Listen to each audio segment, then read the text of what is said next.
द्वादशस्कन्धः अथैकादशोऽध्यायः 11th chapter from sloka 1. Shaunaka उवाच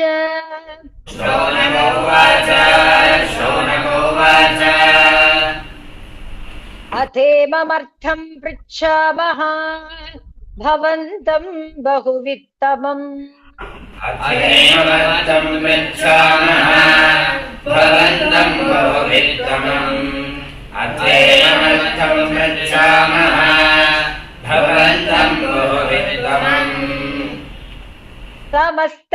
समस्ततन्त्रराधान्ते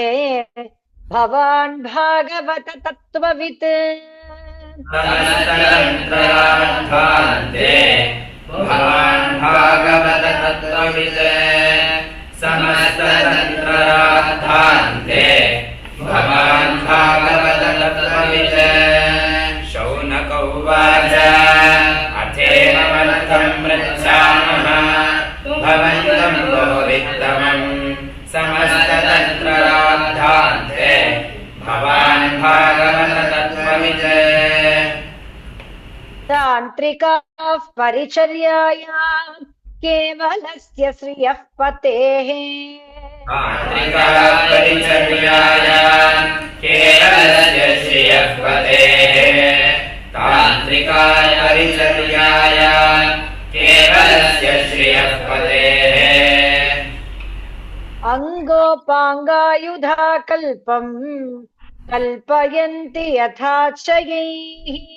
अङ्गोपाङ्गायुधा कल्पम् कल्पयन्ति यथाचयैः अङ्गोपाङ्गायुधा कल्पम् कल्पयन्ति यथाचयैः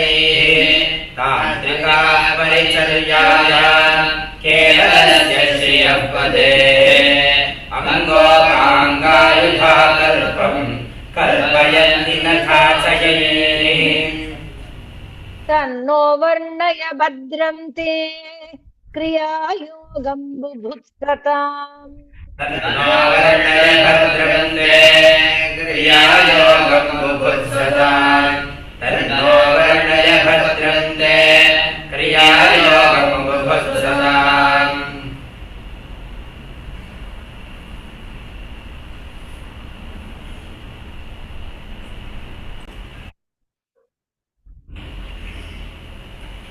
तान्त्रिका परिचर्याया केवलस्य श्रियः पतेः तान्त्रिका परिचर्याया केवलस्य श्रियः पतेः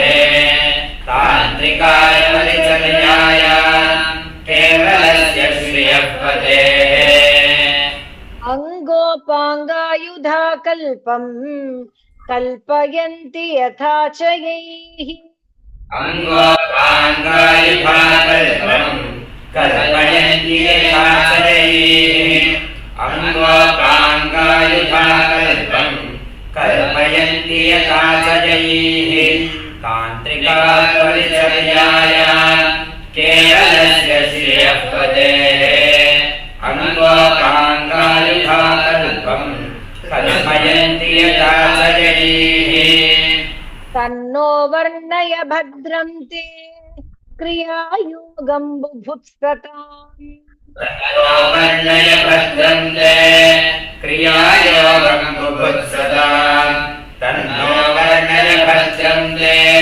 क्रियायोगं बुभुत्सताम् येन क्रिया नैपुणेन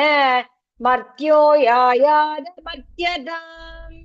येन क्रिया नैपुणेन मर्त्यो यायाद मर्त्यताम् येन क्रिया नैपुणेन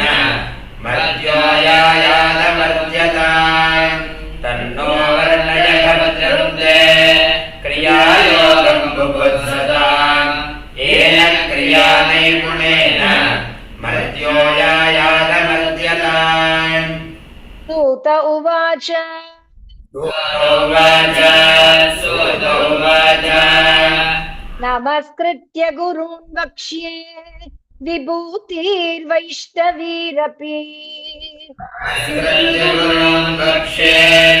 विभूतिर्वैष्णवीरपि नमस्कृत्य गुरून् वक्ष्ये विभूतिर्वैष्णवीरपि प्रोक्ता वेदतन्त्राभ्याम् आचार्यैः पद्मजादिभिः या प्रोक्ता वेदतन्त्राभ्याम् आचार्यैः पद्मजादिभिः या प्रोक्ता वेदतन्त्राभ्याम् आचार्यैः पद्मजादिभिः सूत उवाच नमस्कृत्य पुनः पक्षे विभूतिर्वैष्णवीरपि या प्रोक्ता वेदतन्त्राभ्याम् आचार्यैः पद्मजादिभिः मायाधीर्नवभिस्तत्त्वैः सविकारमयो विराट् मायाद्यैर्नवभिस्तत्त्वैः सविकारमयो विराट् मायाद्यैर्नवभिस्तत्त्वैः सविकारमयो विराट् निर्मितो दृश्यते यत्र सचित्के भुवनत्रयम् निर्मितो दृश्यते यत्र सचित्के भुवनत्रयम् निर्मितो दृश्यते यत्र सचित्के भुवनत्रयम् मायाद्यैर्नवभिस्तत्त्वैः सविकारमयो विराट् निर्मितो दृश्यते यत्र सचित्के भुवनत्रयम् एतद्वै पौरुषं रूपम् भूपादौ द्यौ शिरो नभः एतद्वै पौरुषं रूपम् भूपादौ शिरो नभः एतद्वै पौरुषं रूपम् भूपादौ शिरो नभः नाभिः सूर्योक्षिणी नासे वायुः कर्णौ दिशः प्रभोः नाभिस्सूर्योऽक्षिणीवासे वायुः दिशः प्रभोः नाभिस्सूर्योऽक्षिणीनासे वायुः दिशः प्रभोः एतद्वै पौरुषं रूपम् भूपादो शिरो नभः नाभिस्सूर्योऽक्षिणीनासे वायुः दिशः प्रभोः प्रजापतिः प्रजजनम् पपानो मृत्युरीशितुः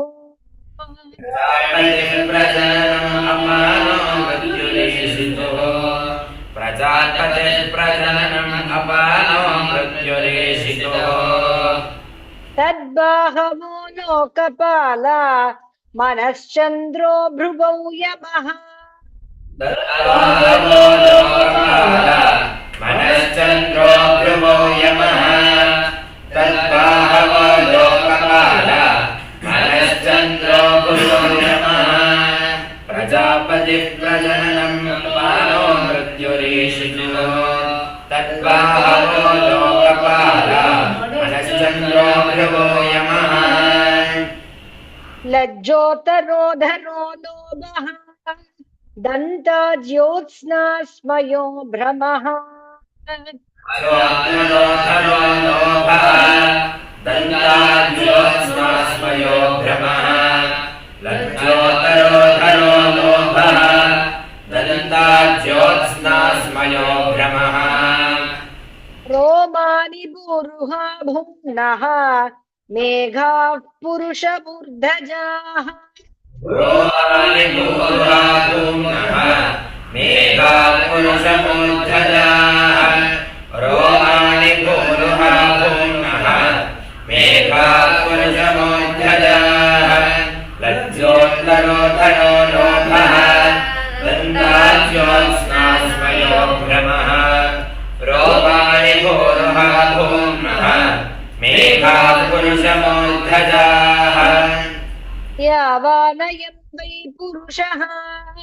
यावत्या संस्थयामितः यावानयं वै पुरुषः यावत्या संस्थयामितः यावानयं वै पुरुषः यावत्या संस्थयामितः तावानसौ अपि महापुरुषः लोकसंस्थया तावानसोऽपि महापुरुषः लोकसंस्थया महापुरुषः लोकसंस्थया यावानयं वै पुरुषः यावद्या संस्थयामितः तावानसोऽपि महापुरुषः लोकसंस्थया तावानसौ अपि महापुरुषः लोकसंस्थया तावानसोऽपि महापुरुषः लोकसंस्थया तावानसौ अपि महापुरुषः लोकसंस्थया तावानसोऽपि महापुरुषः लोकसंस्थया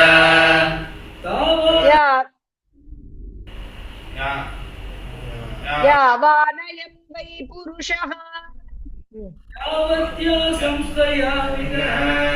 तावानसोऽपि महापुरुषः लोकसंस्थया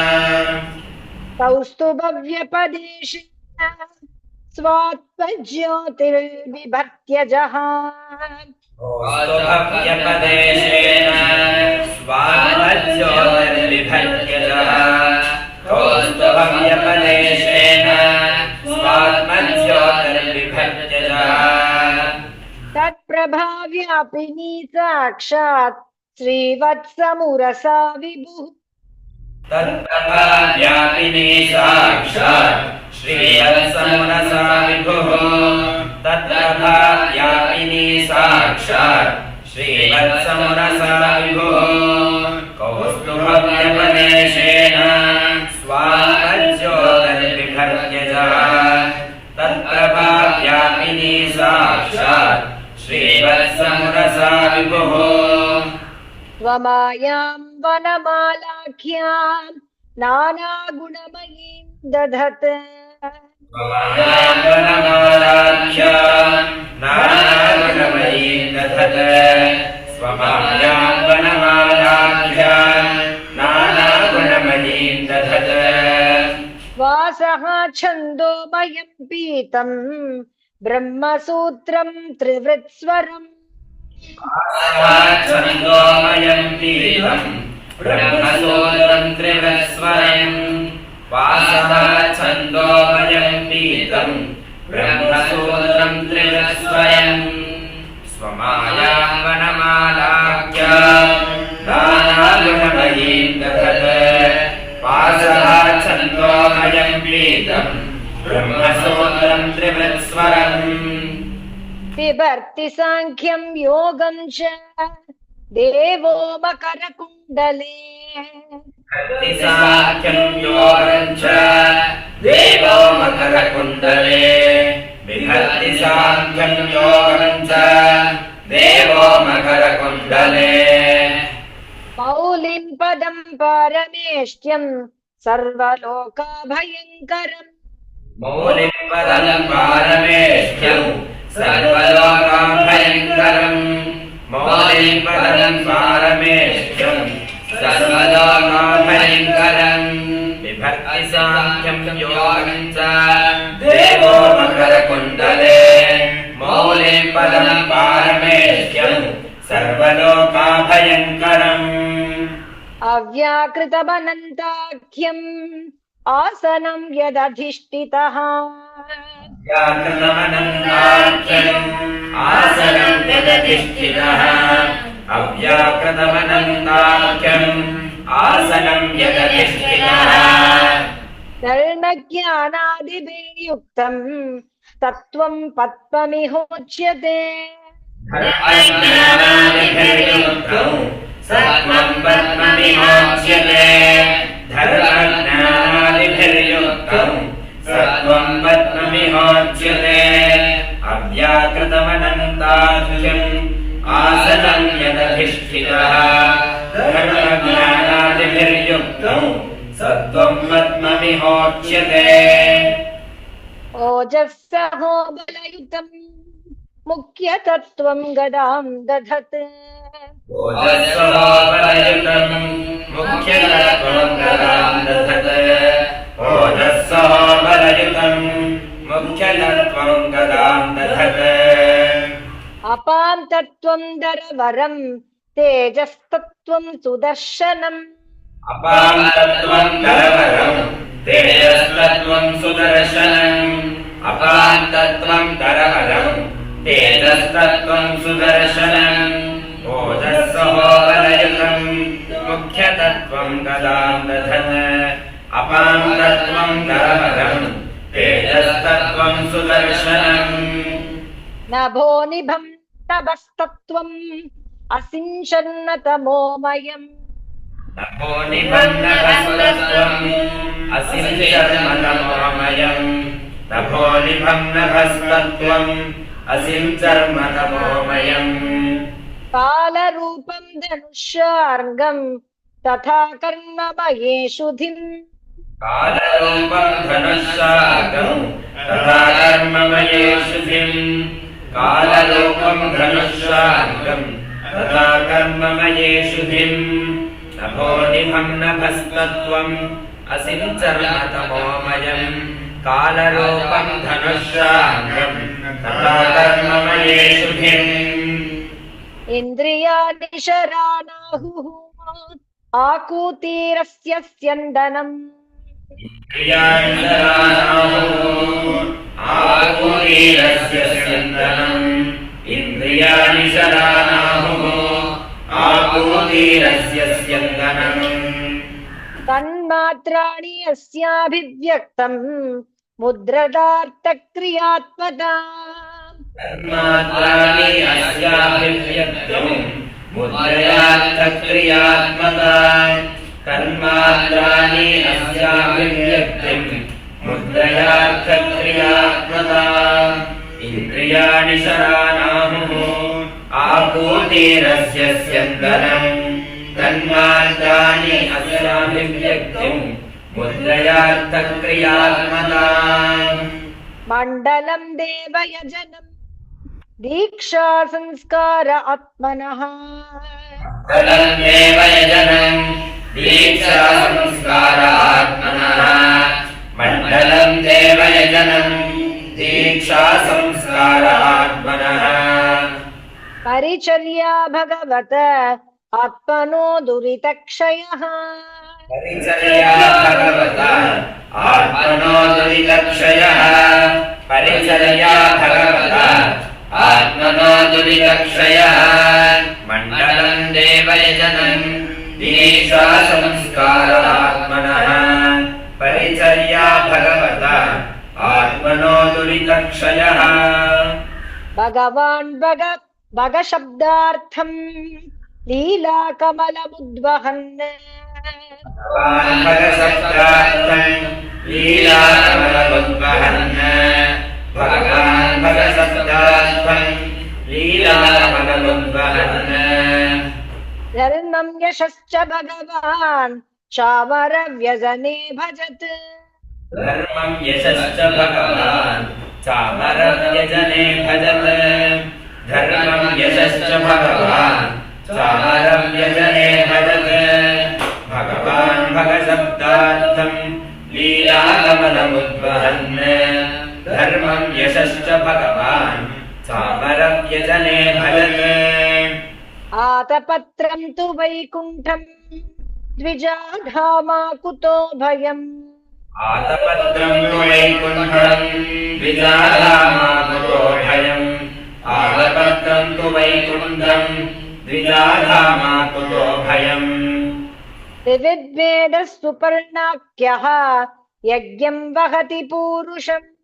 त्रिवृद्वेदः सुपर्णाख्यः यज्ञं वहति पूरुषम् त्रिवृद्वेदः सुपर्णाख्यः यज्ञं वहति पूरुषम् आतपत्रं तु वैकुण्ठम् द्विजाधामा कुतो भयम् त्रिवृद्वेदः सुपर्णाख्यः यज्ञं वहति पूरुषम् अनपायिनी भगवती स्त्रीः साक्षात् आत्मनो हरेः अपायिनी भगवती श्रीः साक्षात्मनो हरेः अनपायिनी भगवती श्रीः साक्षात् आत्मनो हरेः विश्वक्सेनः तन्त्रमूर्तिः विदितः पार्षदाधिपः विश्वक्सेनः तन्त्रमूर्तिः विदितः पार्षदाधिपः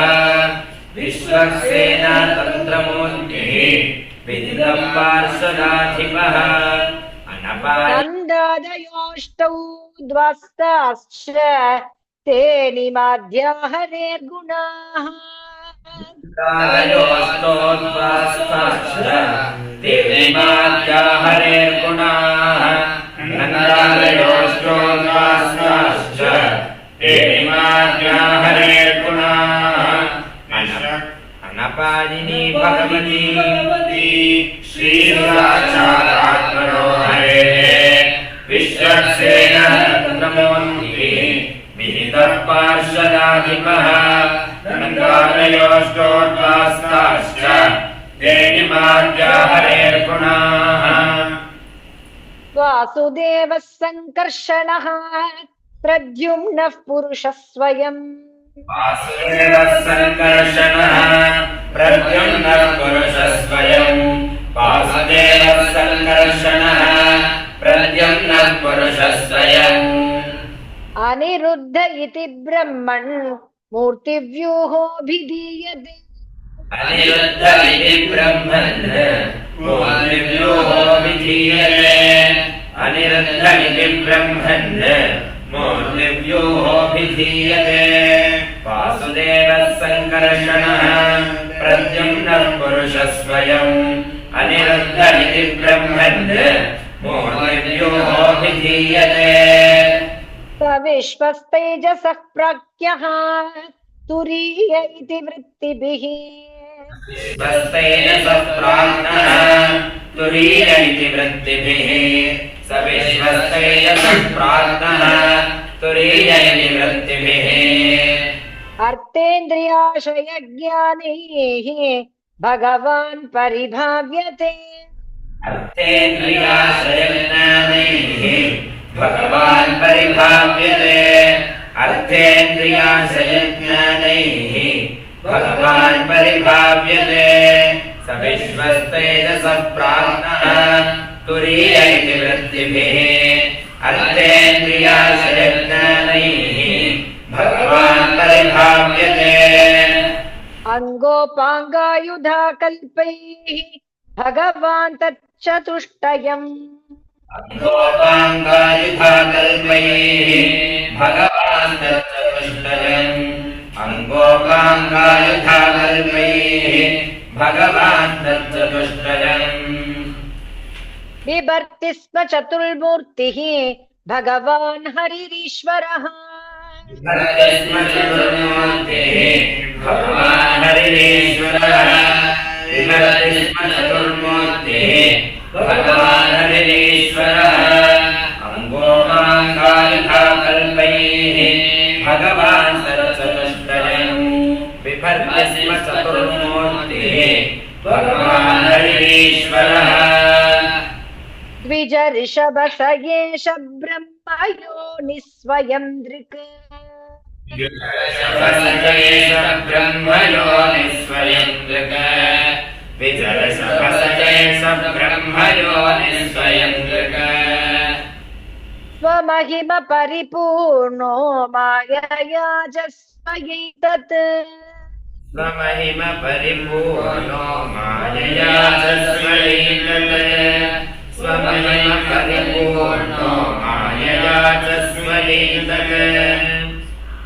सृजति हरति पातीत्याख्ययानावृताक्षः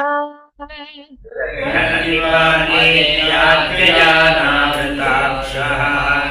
सृजति हरति पातीत्याख्ययानावृताक्षः विवृत इव निरुक्तः तत्परैः आत्मलभ्यः निरुक्तः तत्परैः आत्मलभ्यः विवृत इव निरुक्तः तत्परैः आत्मलभ्यः विजरशभसयेष ब्रह्मयो निस्वयं दृक् स्वमहिम परिपूर्णो मायया च स्वयैतत् सृजति हरति पातीत्याख्ययानावृताक्षः विरत इव वियुक्तः तत्परैः आत्मलभ्यः श्रीकृष्ण कृष्ण सख वृष्टिरिषभावनिदृग श्रीकृष्ण कृष्ण सख वृष्टिरिषभावनिदृग श्रीकृष्ण कृष्ण सख वृष्टिरिषभावनिदृग श्रीकृष्ण कृष्ण सख वृष्टि ऋषभावनिदृग श्रीकृष्ण कृष्ण सख वृष्टिरिषभावनिदृग श्रीकृष्ण कृष्ण सख वृष्टिरिषभावनिदृग राजन्यवंशदहनानपवर्गवीर्या